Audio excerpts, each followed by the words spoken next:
नमस्कार, भाग्यफल में आपका स्वागत है। मैं हूं आपके साथ चंद्रश्री राजपूत।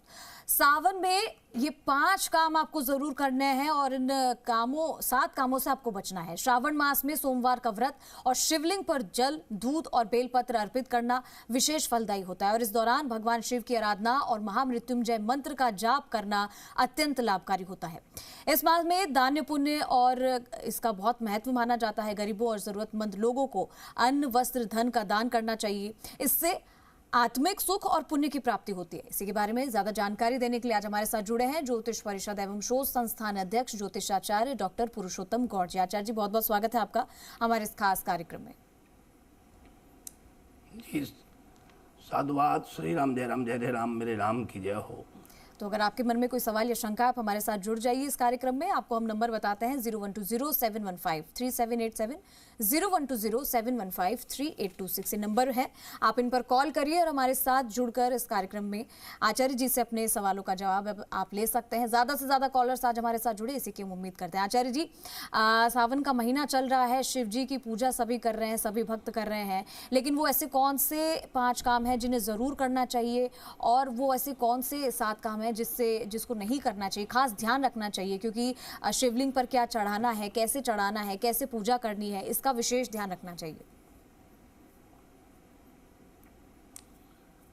जी धन्यवाद। देखिए, मैं सभी दर्शकों को पहले भी शेयर कर चुका हूँ कि चंद्रश्री जी बहुत इंटेलिजेंट हैं और धार्मिक और आध्यात्मिक वार्ता में इनका बहुत ध्यान केंद्रित होता है।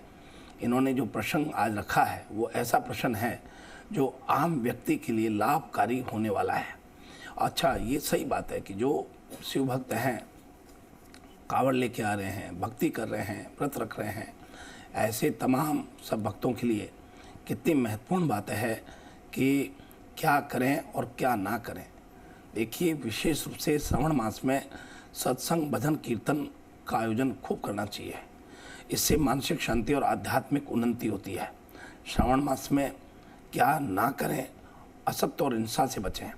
इस मास में असत्य बोलने से, झूठे आरोप लगाने से, हिंसा करने से बचना चाहिए। ये समय शांति और सच्चाई और प्रेम का पालन करने का है।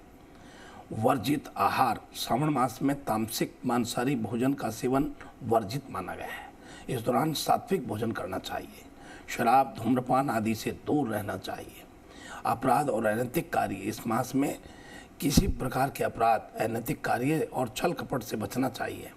इससे भगवान शिव का आशीर्वाद प्राप्त होता है, जीवन में सुख शांति मिलती है।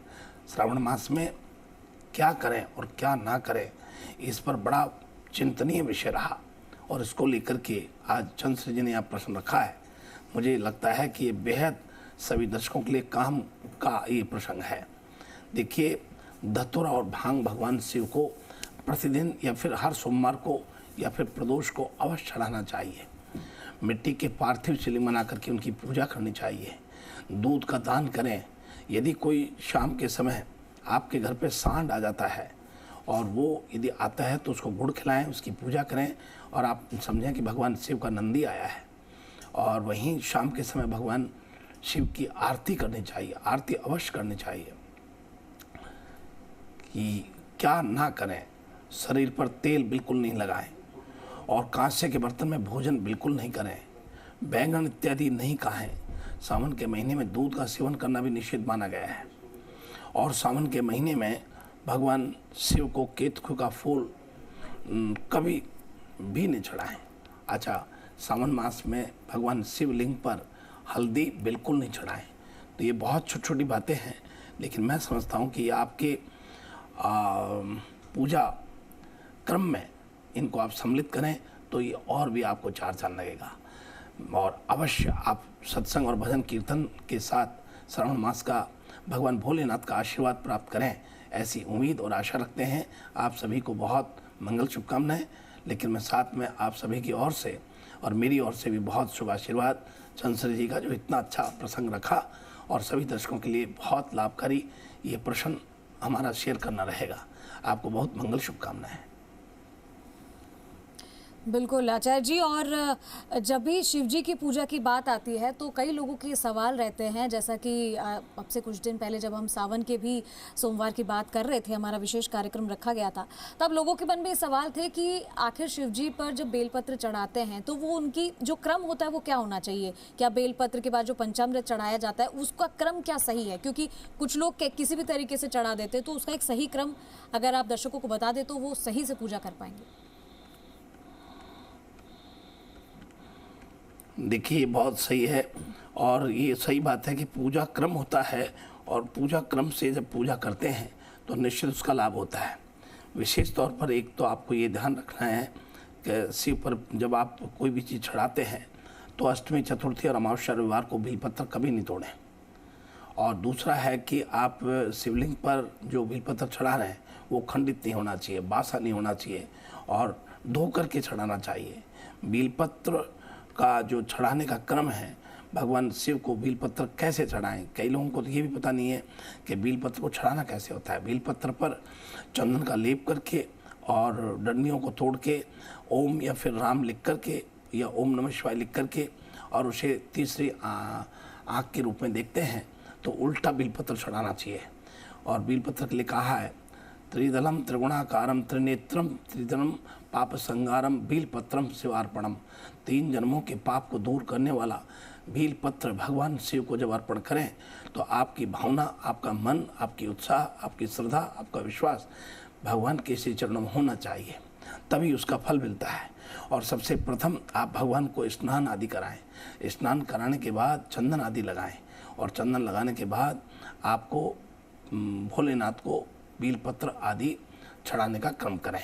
और विशेष तौर पर ये ध्यान रखें कि यदि इससे पूर्व आप पूजा कर रहे हैं तो जनेऊ भी धारण कराएं शिव जी को, और गणपति को जनेऊ धारण कराएं, गणपति को ध्रुवा अर्पण करें, सभी को तिलक आदि करें, सभी को भोग लगाएं, और उसके बाद बेलपत्र आदि चढ़ाना चाहिए। क्रम अलग अलग है, और क्रम के आधार पर जब भगवान की पूजा करते हैं तो बड़ा लाभ होता है। मैं आपको एक बात बताना चाहता हूँ, शेयर करना चाहता हूँ। ये जो हमारा महाशिवरात्रि आती है, इसका बड़ा महत्व है। जैसा कि आप सब जानते हैं, महाशिवरात्रि फाल्गुन के कृष्ण पक्ष की चतुर्दशी को महाशिवरात्रि आती है, मगर बेलपत्र का बड़ा महत्व माना गया है। बेलपत्र धरती पर पवित्र, सबसे पवित्र माना जाता है, और कहा जाता है कि महादेव बेलपत्र से बहुत प्रसन्न होते हैं, पूजा अनुष्ठान पूर्णतः संतुष्ट हो जाते हैं। जो गंध पुष्प बेलपत्र के साथ शिव की पूजा करे वो शिवलिंग को प्राप्त होता है। और विशेष तौर पर श्रद्धालु सर्व सुख प्राप्त करने के लिए बेलपत्र को जो है शिव जी को अर्पण करता है। तो ये इसका क्रम है। लेकिन बेलपत्र का विशेष ध्यान रखें, खंडित बेलपत्र बिल्कुल नहीं चढ़ाएं, क्यों खंडित बेलपत्र हमेशा नुकसानदायी होता है। शिव पुराण के अनुसार तो बेलपत्र जो है ये कई जन्मों तक भगवान चढ़ाने वाले के ऊपर कई जन्मों तक शिव की कृपा प्राप्त होती है जी। तो सही क्रम आपको बताया आचार्य जी ने कि आपको कैसे शिव जी की पूजा अर्चना करनी है। हमारे साथ कई कॉलर्स भी जुड़ गए हैं, एक एक करके कॉलर्स को भी ले लेते हैं। पहले कॉलर जो हमारे साथ जुड़े, अपना नाम और अपना सवाल बताइए।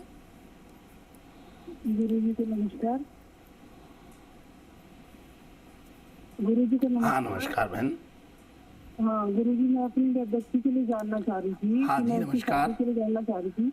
तो उसकी डेट ऑफ बर्थ है 13 मार्च 1998, जयपुर का जन्म है, और 3:38 सुबह का। उसकी शादी के लिए और उसको घर परिवार कैसा मिलेगा, शादी कब होगी उसकी गुरु जी? देखिए बहुत आपको आशीर्वाद है। आपकी बेटी को राहु की महादशा चल रही है, शुक्र का अंतर है, बुध का प्रतंत्र है, मेष लग्न में जन्म हुआ है। और मैं आपको बताना चाहता हूं कि राहु जो है अभी महादशा है। राहु इनका मंगल, और राहु कर्म भाव में 10वें भाव में बैठा हुआ है। तो यहाँ राहु योग कारक ग्रह 10वें भाव के लिए अति शुभ फल दे रहा है, लेकिन ये अति बली होकर के भी नैसर्गिक पाप ग्रह है, इसलिए इसके उपाय करने से ज़्यादा फल प्राप्त होंगे।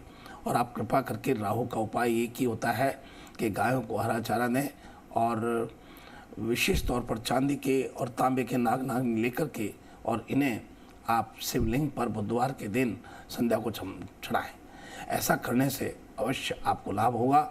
और निश्चित रूप से बच्ची का विवाह जो है 2025 में, ये सितंबर के बाद तय होता है और ये शादी इनका आपके घर से पूर्व दिशा में 2 भाई बहन के साथ में होगा।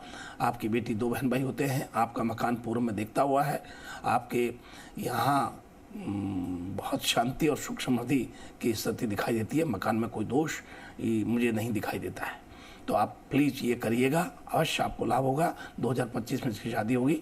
आपको बहुत मंगल शुभकामनाएं। जी, अगले कॉलर की तरफ जाएंगे। अगले कॉलर जो हमारे साथ जुड़े, अपना नाम और अपना सवाल बताएं। प्रेम शर्मा है। मैं मेरी बेटी के बारे में पूछना चाहता हूँ। सरिता शर्मा उसका नाम है। तो आचार्य जी, आपने पहले बताया था कि इसको पितृ स्तोत्र पढ़ाने से वो क्या कि इसका तलाक हो जाएगा, तो उसका तलाक हो गया। आपके बताने के 1 महीने बाद हो गया था। उसका जन्म है 3/5/1996, समय है 12:40 दिन में और स्थान है उसका सुजानगढ़। तो अगली शादी उसकी कब तक होगी, इसके बारे में जानकारी बताएं। क्या उपाय करें और ये आते हैं लोग पर वापस चले जाते हैं। देखिए, आपको बहुत मंगल शुभ आशीर्वाद है और निश्चित रूप से प्रेम जी, आपकी बेटी बहुत ही भाग्यशाली बच्ची है। और रहा सवाल ये कि आपने कहा था कि कई दिनों से परेशान हो रहे हैं और परेशान होने के बाद भी हमारा ये तलाक पीछा नहीं छूट रहा है। तो उसके लिए मैंने आपको जो जन्मपत्री में देख करके जो दोष था उसका उपाय बताया और आपने किया तो आपको लाभ हुआ। लेकिन आप चंद्रश्री जी ये तो मानते हैं कि जो लोग हमारे बताए गए उपायों को अपनाते हैं तो निश्चित उनको लाभ होता है। मैं सभी दर्शकों को ये अपील करना चाहूँगा कि आपको जो मैं बताता हूँ, मैं ये नहीं कहता कि मैं भगवान हूँ, लेकिन ये मैं ज़रूर कहना चाहूँगा कि 35 वर्षों का मेरा अपना अनुभव, मेरा तजुर्बा, और दिन रात मुझे इसके अलावा और कोई चीज़ दिमाग में नहीं रहती। इसलिए जो भी किताबों का अध्ययन करने के पश्चात या पढ़ाई करने के पश्चात ये जो उपाय मैं आपको देता हूँ, ये बिल्कुल प्रैक्टिकल उपाय होते हैं, मेरे आजमाए हुए उपाय होते हैं। इन्हें आप जरूर आत्मसात करें, अपने साथ शेयर करते हुए उनको क्रियान्वित करें। निश्चित रूप से आपको जिस काम के लिए आप पूछते हैं उसका उपाय बताते हैं, उसका लाभ भी होता है। जैसा प्रेम जी ने अभी बताया कि 1 महीने के बाद ही तलाक हो गया। ऐसे बहुत लोग हैं जो अनेक प्रकार की परेशानियों से पीड़ित होकर के हमें फ़ोन करते हैं और हम बड़े गंभीर, अति संवेदनशीलता से उनको लेकर के उनके प्रश्न का जवाब देने का प्रयास करते हैं। जी आचार्य जी, और इस बच्ची की शादी की बात करें तो उपाय इसीलिए लोगों का विश्वास है भाग्यफल पर और आचार्य जी के बताए हुए उपायों पर। आचार्य जी, वक्त हो गया अब राशिफल का रुख करने का। आज का दिन कैसा रहने वाला है दर्शकों का? तो आइए हम सबसे प्रथम बात करते हैं मेष राशि से।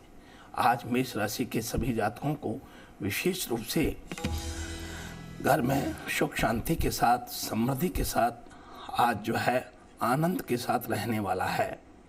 आज का मेष राशि के जातकों के लिए यहाँ अपने मानसिक तनाव से राहत लेते हुए कार्य करें। वहीं आपको बता दें आप कामों को लेकर की योजना आज बनाएंगे और आगे बढ़ेंगे। आज आपके कुछ नए विरोधी उत्पन्न भी हो सकते हैं। राजनीति में कार्यरत लोगों को अपने कामों का सावधान रह करके आज सामना करना होगा। अब इसी के साथ आगे बढ़ते हैं और बात करते हैं वृषभ राशि वाले सभी दर्शकों के लिए। वृषभ राशि के जातकों के लिए कल का दिन आपके लिए आज का दिन बहुत सामान्य रहने वाला है। आपको वाहन का प्रयोग सावधानी से करना चाहिए क्योंकि कोई चोट चपेट आदि लगने की संभावना पूर्ण होती है। परिवार के सदस्यों के साथ आप किसी शुभ मांगलिक कार्यक्रम में शामिल हो सकते हैं। आपकी आज कुछ खास मुलाकातें बहुत अनुभव देंगे। वहीं बिजनेस को बढ़ावा देंगे। आपकी तरक्की की राह में आ रही बाधा आज संतान की ओर से दूर होंगी। और अब बात करते हैं मिथुन राशि वाले सभी दर्शकों के लिए। मिथुन राशि के सभी दर्शकों के लिए विशेष तौर पर मैं मिथुन राशि की बात कर रहा हूँ। यहाँ आपको नुकसानदायक रहने वाली है और आप संतान के करियर को लेकर के कोई डिसीजन जल्दबाजी में ना लें। नौकरी में यदि कुछ समस्या चल रही है तो आप बदलाव की योजना बनाएंगे। आज आपके मित्र आपके लिए कोई निवेश संबंधी योजना लेकर के आ सकते हैं। आपको बेवजह किसी बात को लेकर के क्रोध करने की जरूरत आज बिल्कुल नहीं है। आपका किसी संपत्ति वाहन की खरीदारी का सपना आज पूरा हो रहा है। और अब बात करते हैं कर्क राशि वाले सभी दर्शकों के लिए। आज कर्क राशि के जातकों को सोच समझ करके काम को पूरा करने की इच्छा रहेगी, लेकिन विशेष अच्छा तब रहेगा जब समझ से लेकर के फैसला करें। आपकी संपत्ति की खरीदारी की योजना आज बना रहे हैं, उसमें आपको जरूरी कागजातों पर पूरा ध्यान देने की आवश्यकता है। आपको अपनी माता जी से किसी मन की इच्छा को लेकर बातचीत करनी चाहिए। आपको यदि कोई शारीरिक कष्ट चल रहा है तो उसे नज़रअंदाज ना करें। और अब आइए हम आगे बढ़ते हैं और बात करते हैं सिंह राशि वाले सभी दर्शकों के लिए। सिंह राशि के सभी जातकों के लिए आज का दिन उतार चढ़ाव रहने वाला है। परिवार में किसी बंटवारे को लेकर लड़ाई झगड़े की स्थिति आज उत्पन्न हो सकती है। आपके माता पिता आपके ऊपर कोई जिम्मेदारी का बोझ आज डाल सकते हैं। आपको किसी काम को लेकर के मन मर्जी चलाने से बचना चाहिए। जीवन साथी के कैरियर में चल रही समस्याओं को आज निजात मिलेगी। और अब आइए हम आगे बढ़ते हैं और बात कर रहे हैं कन्या राशि वाले सभी दर्शकों के लिए। कन्या राशि के जातकों के लिए आज मिला जुला वाला दिन रहेगा। आपको अपनी पारिवारिक समस्याओं को समय रहते निपटाने की कोशिश करनी चाहिए। आपको किसी प्रॉपर्टी से अच्छा लाभ मिल सकता है। आपके मन में उथल पुथल चल रही है। आप अपने से ज़्यादा औरों के कामों पर ध्यान लगाएंगे, इस कारण आपके काम टल सकते हैं। परिवार में किसी सदस्य के विवाह की बात पक्की हो रही है। नौकरी में कार्यरत लोग अधिकारियों को प्रसन्न करने के लिए काफी प्रयत्न करेंगे। और अब बात करते हैं तुला राशि वाले सभी जातकों के लिए। आज का दिन बहुत अच्छा रहने वाला है। माता पिता के स्वास्थ्य में कुछ समस्या आ सकती है। व्यवसाय में आपको किसी को पार्टनर बनाने से पहले उसकी पूरी जांच पड़ताल अवश्य करनी चाहिए। आपको किसी पैतृक संपत्ति की प्राप्ति आज होना तय होता है। परिवार में किसी शुभ मांगलिक कार्यक्रम का आयोजन आज संभव होता है। आपको किसी से कोई वादा करने की स्थिति से बचना चाहिए। सांसारिक सुख भोगों के साधनों में आज वृद्धि होती हुई दिखाई देती है। और अब बात करते हैं वृश्चिक राशि वाले सभी दर्शकों के लिए। वृश्चिक राशि के लोगों के लिए विशेष तौर पर आज का दिन उत्तम फल दे रहा है। कार्यक्षेत्र में आपको कोई बड़ा ऑर्डर मिलने की संभावना बनती है। वहीं आज नौकरी में कार्यरत लोगों को पॉलिटिक्स में नहीं आना चाहिए। आपके किसी सरकारी योजना का पूरा लाभ आपको मिलते हुए रुक सकता है। आपको उस जरूरतमंद व्यक्ति की आज मदद करनी चाहिए। और अब आइए हम बात करते हैं धनु राशि वाले सभी दर्शकों के लिए। धनु राशि के जातकों के लिए कल का दिन व्यवसाय में कोई बदलाव बहुत ही सोच विचार करके करना चाहिए। आपको वाहन चलाते समय सावधान रहने की आवश्यकता है। आपका कुछ धन यदि फंसा हुआ था तो वह आपको आज मिल सकता है। आपको शीघ्रता से कोई निर्णय लेने से आज बचना चाहिए। और अब बात करते हैं मकर राशि वाले सभी दर्शकों के लिए। आज यदि आप किसी योजना में धन का निवेश कर रहे हैं तो सोच विचार करके करना चाहिए। वहीं आज शेयर मार्केट से जुड़े लोगों के लिए बहुत अच्छा दिन रहेगा। आपको अपने कामों को लेकर के योजना बना करके आगे बढ़ना चाहिए। और अब बात करते हैं कुंभ राशि वाले सभी दर्शकों के लिए। कुंभ राशि के जातकों के लिए कल का दिन लंबे समय से रुके हुए कामों को पूरा कर लेंगे और आज उन्हें सोच समझ करके कार्यों पर कदम बढ़ाना चाहिए। मौज मस्ती में आज दिन व्यतीत होने वाला है। विद्यार्थियों को भौतिक व मानसिक बोझ से छुटकारा आज मिल सकता है। कार्यक्षेत्र में आपकी किसी से कहा सुनी हो सकती है। और अब बात कर रहे हैं मीन राशि वाले सभी दर्शकों के लिए। आज मीन राशि के सभी जातकों को विशेष रूप से आर्थिक दृष्टिकोण से बहुत अच्छा रहने वाला है। आप अपने कामों को समय से पूरा करके बहुत प्रसन्नता महसूस करेंगे। यदि आपको कोई शारीरिक कष्ट चल रहा है तो उससे छुटकारा मिल सकता है। आपकी संतान आपकी उम्मीदों पर आज खरी उतरने का प्रयास करेंगे। जीवन साथी की ओर से आपको सरप्राइज गिफ्ट आज प्राप्त होने वाला है। आपके अपने मन में किसी ईर्ष्या द्वेष की भावना किसी के प्रति भी नहीं रखनी चाहिए। इस प्रकार से यह है आज का हमारा अपना राशिफल। तो राशिफल जान लिया है और आचार्य जी अब सभी दर्शक का बड़ी बेसब्री से इंतजार कर रहे हैं, क्योंकि अलग अलग मंदिरों से हमारे पास आई हैं खूबसूरत आरतियां, तो आपको दर्शन करवा देते हैं।